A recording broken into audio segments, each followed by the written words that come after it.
Good morning. Welcome to another episode of the Daily Musings or the Daily Drive-In with Wes. I'm your host today, Wes Mullins, the founder of Unabashedly Resolute, on my way into town.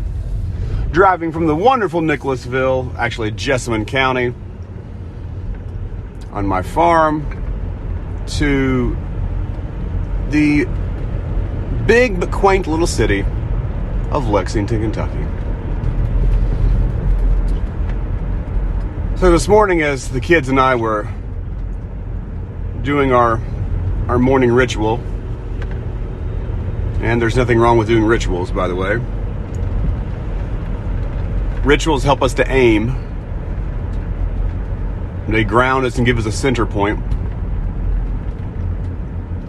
I've never really been one to like to fly by the seat of my pants, only because and this was interesting when I started listening to Jordan-Peterson talk about aiming, that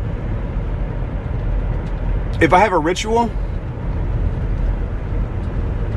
then I can judge myself. I can critique my actions and say, well, for the past year I've done this, and this seems to be the result. What if I change this? And then you change one thing and suddenly you get a different result. You're like, oh, you really have a test. You really have in a sense, the scientific method working out, going, I've tried this social experiment for a year. Here was the outcome.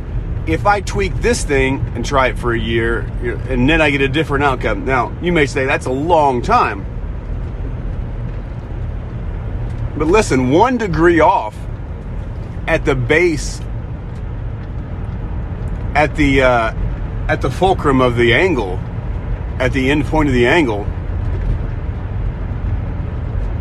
Well, it's not called the end point.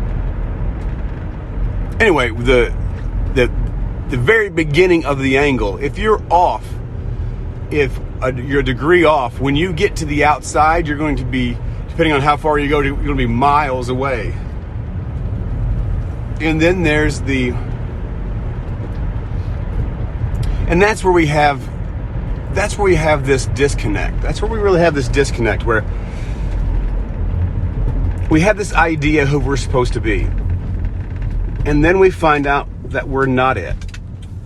But we don't find out that we're not the thing that we're supposed to be until years later, when we have a moment of self-reflection. We self-reflect and go, here's where I wanted to be, and we go, holy cow, I'm not even in the same zip code anymore.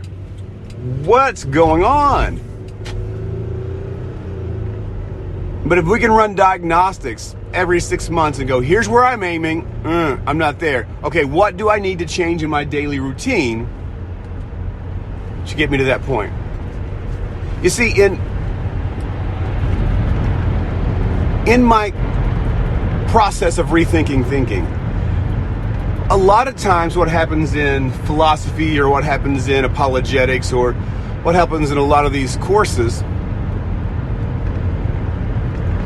is you don't reflect on the mind. You don't reflect on the power and the weaknesses, the propensities and the affinities, if you will, the idiosyncrasies and eccentricities of the mind. You don't think about those things.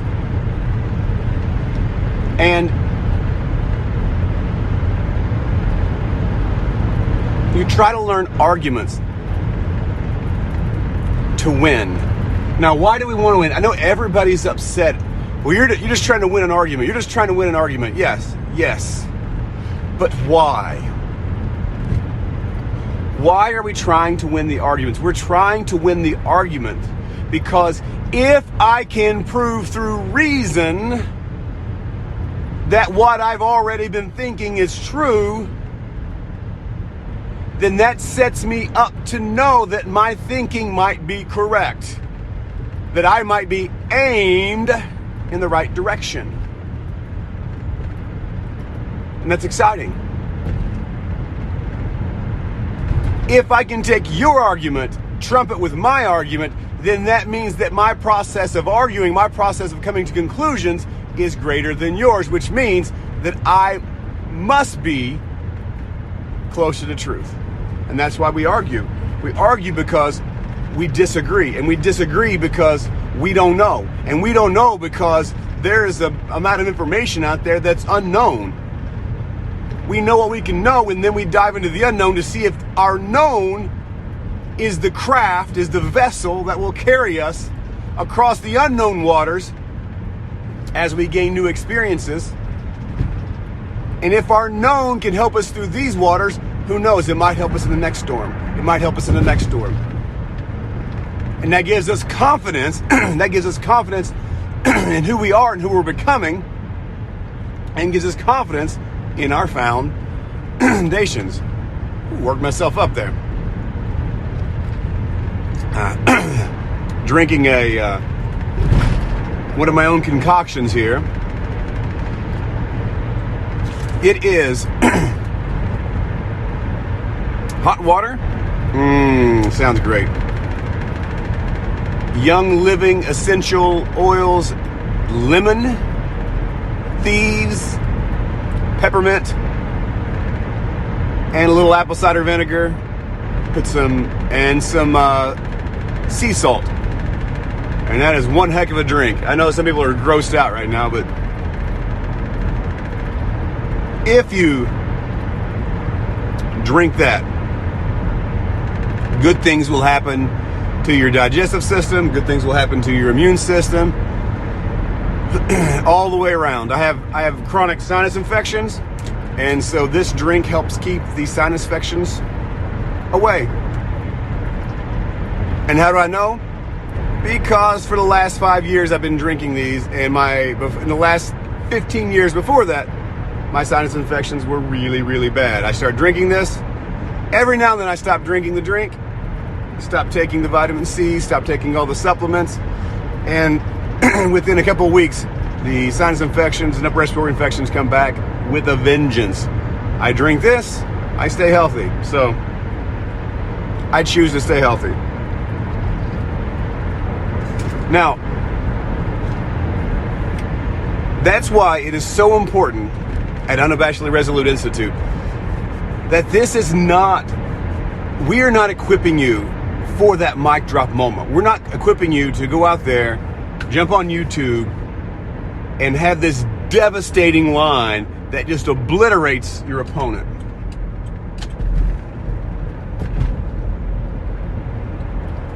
Unabashedly Resolute is here to help you become honest with yourself.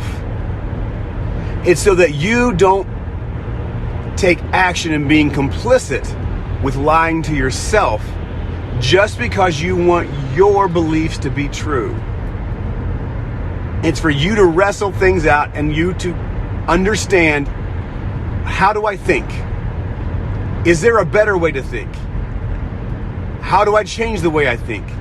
Let me learn some better tools. Let me reforge the tools of reason. Rediscover reason, to find the balance of imagination and reason. All these things. I have all this information in my head. Do I have to forget it all to put reason in? No. You see, this is the amazing thing, and I watched great thinkers do this all the time. And it's exciting to watch.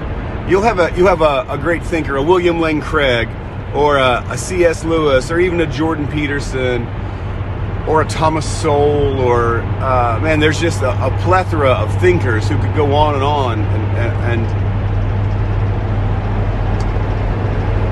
And what I love about these guys is they're presented with an argument. And it seems devastating in the moment. It seems like in the moment that someone's just going to take them to task. And it's over. It's over. They've lost. They finally met the foe they couldn't defeat. The nail in the coffin of Christianity's done. God is dead. Stop. And yet, when the question is asked, the great thinker picks up the question. They don't destroy it. They don't wipe it away. They don't criticize. They don't attack. They simply turn it slightly. They tame the dragon. You don't always have to kill the dragon. You don't always have to slay the dragon. Sometimes all you have to do is tame the dragon. And they'll take the sentence and they'll just tweak it slightly. They'll just turn it ever so slightly, that 1 degree that it was off, and suddenly the truth that is illuminated in that move,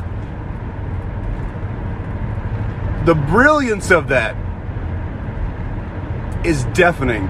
The brilliance of that is the moment that things are obliterated. But they didn't do it to drop the mic. They didn't have some attack. It's like judo. They used the momentum. They used the words and they used the philosophy of their opponent to slightly turn it back to being correct. They slightly correct it, to whereas even the opponent goes, those were my words. Oh, I had a boo-boo in there. Uh-oh. One of the great ones was, I'm not going to remember it all that well. I mean, there are a bunch of stories, but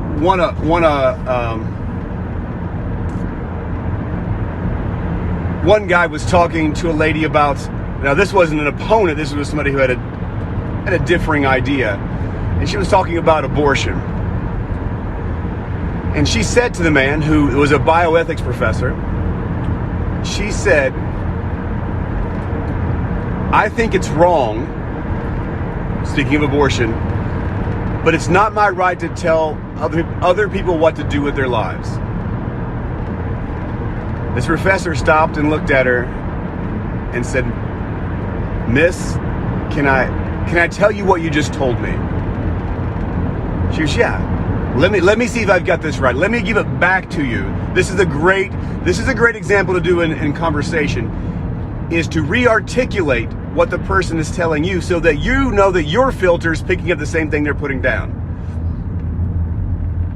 Do you, by this, do you mean this? Can I tell you what I think you've told me? She says, "Sure." He says, "What you've told me is, I think abortion is murder. But it's not my job to tell someone not to murder their child. It's not my place to do that." The lady stopped and self-reflected for a minute and says, "You know what? You're right. I am saying that, and it's wrong. I should be telling people not to murder their children. And it is my job." So,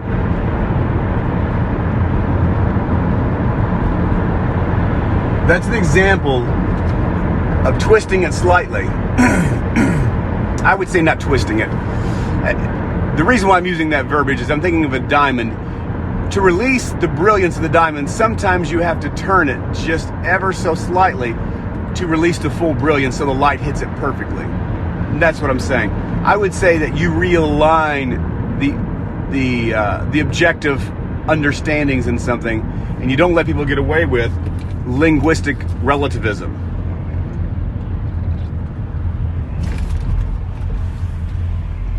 And that's what we do here at URI. That's what I've been doing my entire life, is I have been trying inside of myself to refine the process of thinking so that I don't have to be afraid when someone says something to me. My whole life, I have been afraid. Not my whole life, I've been afraid. Well, actually, I would say one of the great fears is someone's going to find a piece of information that will undo my entire existence and make it of none effect. There was a great professor who believed in logical positivism. And there's another, maybe I'm thinking of the same guy.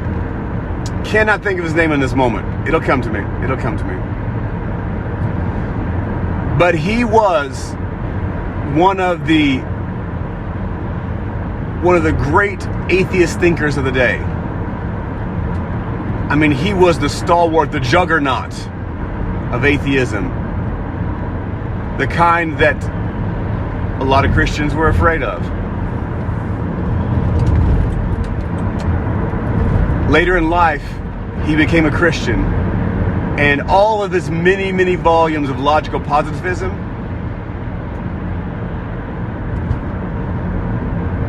he had to now reject. His own words, his own thinking, his own thoughts. But as C.S. Lewis says, the person who figures out they're doing the problem incorrectly changes what's incorrect. That person will come to the answer sooner than the person who continues working the problem erroneously. That's a paraphrase. So if you're willing to figure out what you've done wrong and allow yourself to be critiqued, you have a shot at trying to figure out, because all of us have things that are wrong. We live in the epistemological zone of unknown known. That's where we live. We're anchored to some known knowns. Those are the ontologicals. We're anchored to the ontologicals. But we have this, in a sense, we have this carabiner and this line attached to us. And then we scamper off into the unknown, hoping that what we're anchored to will sustain us when we uncover terrain and environments that we don't know about, that are completely above our pay grade. Will the rock of the known, will our ontological foundations sustain us when we are in epistemologically murky waters? And that's what scares all of us. It scares all of us that we're going to get in a situation where our knowledge that we have, the way we've come to understand truth, the way we figure out truth is not good enough. So I'll give you an example. If you follow the news media, and that is your source of truth, your source of truth will be consistent and good as long as the news media continues to be honest and trustworthy. The moment that they begin to manipulate stories, manipulate data, to use clickbait to drive stories, to falsify information, the minute that they become dishonest, then your truth-making process becomes corrupt. Now, you have an option. You can reevaluate, rebuild, and retool your truth process, your truth-making process, or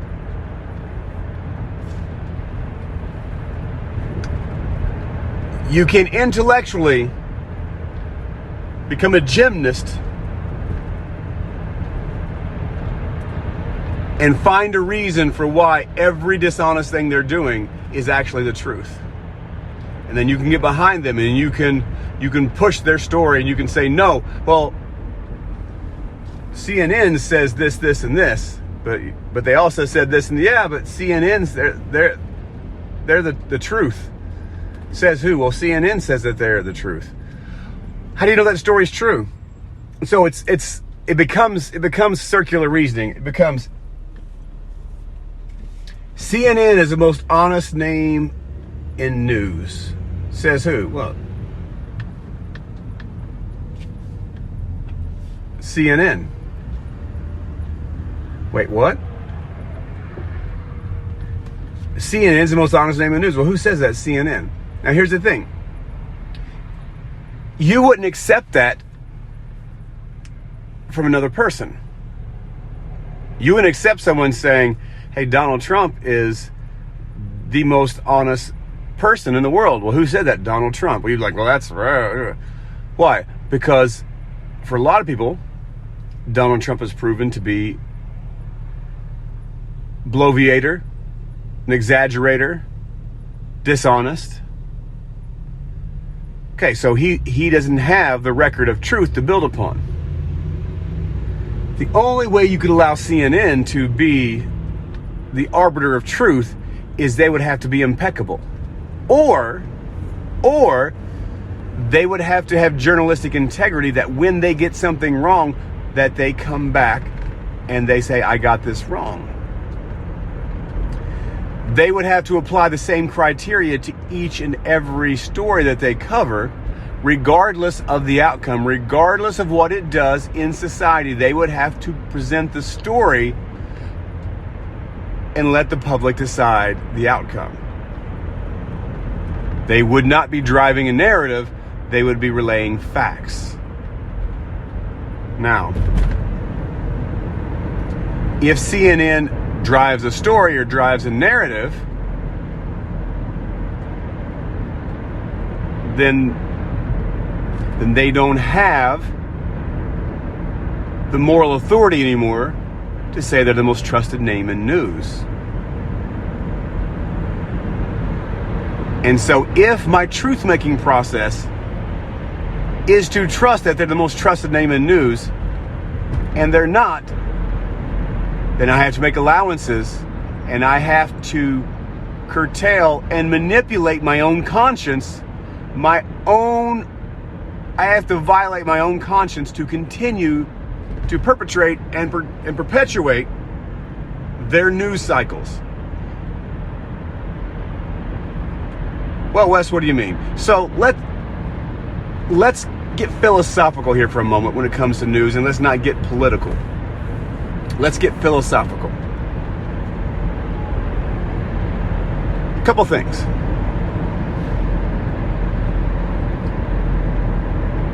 Let's just take one tiny example. Let's look at the stories on immigration. Now, I don't care where you land on this. I don't care if you're right, left, center, center, left, center, right, extreme, whatever. I don't care. Philosophically, and with journalistic integrity, if you create a story, now this has happened, I don't know, I can't tell you how many times things like this have happened. We see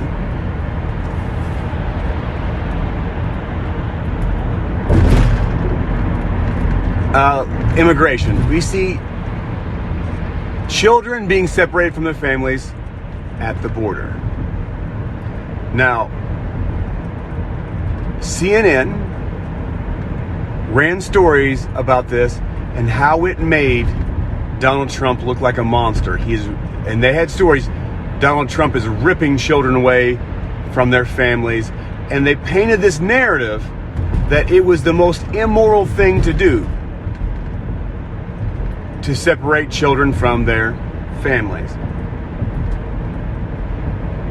Okay, now I'm just going to give you the facts. Under Donald Trump, the max number that were separated was 2,600. That was the max number they had at any time at a facility. That was the max, almost 3,000 children in a facility. And that was considered inhumane. That was considered such a heinous, immoral, monstrous thing to be done. How dare he? He is an immoral man. And this is the language coming from CNN, MSNBC, So many people on one side of the political aisle kept referring to this. Now I'm taking a step back and go, okay, let's look at this objectively. So the criteria is, if there are thousands of kids in quote unquote cages, and if you are the presiding president and your policy allows for that, if your policy allows for that, that's the statement. That's what's being said. That's the criteria given. If this happens and your policy perpetuates and allows it, then therefore you are immoral. That is the goalpost. That is what we're saying. This is the goalpost. This is the criteria. Joe Biden takes office, and now there are almost 13,000 children being separated at the border and in cages. And actually the conditions appear to be severely worse. Yet, CNN is not talking about kids in cages with Joe Biden, him being an immoral monster, because his policies are allowing for such immoral and crimes against humanity to happen. Okay? CNN has therefore violated their own criteria. They have violated their own goal. They have created a narrative they have created a definition of what an immoral monster as a president would be. And so therefore that should apply to everyone. But as soon as, I guess, a political candidate that they like is in office, I don't know their motivations. I can't speak to that. I shouldn't have said that. I don't know what their motivations are. But a different candidate is in office, and yet the news is not reported the same. So my question is, how can I, as a consumer of their product of news, the most trusted name in news, how can I trust that they're going to tell me the truth when they created a criteria, but it only applies to certain politicians? It only applies to certain people, and it's not a criteria overall. So what that means to me is, that it's not about the criteria. It was simply about the person. I don't know any other way to read it. And so when that happens, that is called an ideological move. That is called a political move. It's not news. It's ideological. Wherein what you're saying is, this person is bad, so we're going to pull up all the information we can about him, and because he does something, the thing is therefore bad. Well, we think this person is good, therefore whenever he does something, we can justify it and call it good. That is ideology, because there is no goalpost, because it is circular. Now, I hope you're following me here. It's circular because you have determined the moral value of a person before you've given the evidence and criteria for it. You've created the evidence and criteria to back up your statement. Okay, so you've created the conclusion first. The conclusion is, this politician good, this politician bad. Then you go find evidence, and then you say, this evidence equals that. Then you create your statement. Joe Biden is this, this, and this. Here's the evidence. He's a good man.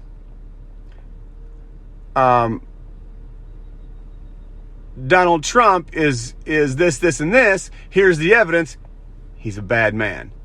But you came to those conclusions presuppositionally. You came to them before you even made the evidence, or before you even created anything. You had your opinion set first, and then your opinion drove the rest of it. Sherlock Holmes talks about this.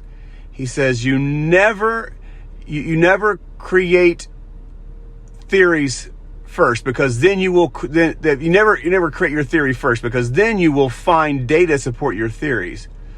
You find your data first, and then from your data you create your theories. He said it's a very dangerous game, because she said you will create facts to suit your theories. And it's a brilliant statement, and it happens all the time, and that's what we do. And so when you see something like that, it takes your truth process and it knocks it for a loop. Because if I'm being honest and I apply the same criteria to each person, indeterminate of what I think of them prior to.